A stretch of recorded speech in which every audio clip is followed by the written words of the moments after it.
জাতীয়তাবাদী commercial officer development ফোরামের committee ঘোষণা, আলোচনা ও পরিচিতি সভা অনুষ্ঠিত। বিস্তারিত থাকছে এম.এ. শাহীন হোসেনের প্রতিবেদনে।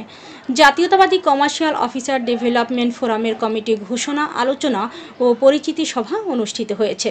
শনিবার সন্ধ্যায় পুরনো পল্টন হোটেল প্রীতমের 3য় তলায় সুরমা রেস্টুরেন্টে জাতীয়তাবাদী কমার্শিয়াল অফিসার ডেভেলপমেন্ট ফোরামের আয়োজনে এই অনুষ্ঠান অনুষ্ঠিত হয়।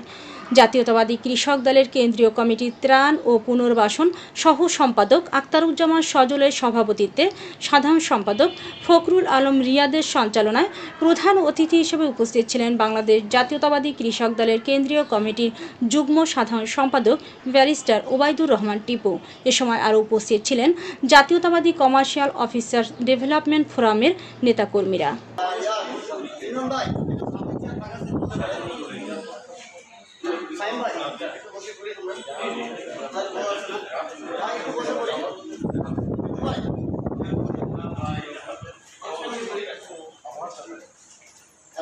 সম্মুখ সমরে নেতৃত্ব দিয়েছেন জাতীয়তাবাদী কৃষক দল কেন্দ্রীয় কমিটির সুযোগ্য যুগ্ম সাধারণ সম্পাদক হাইকোর্টের বিজ্ঞ আইনজীবী ব্যারিস্টার ওবায়দুর রহমান টিপু। তাকে প্রধান অতিথির আসন গ্রহণ করার জন্য অনুরোধ করছি।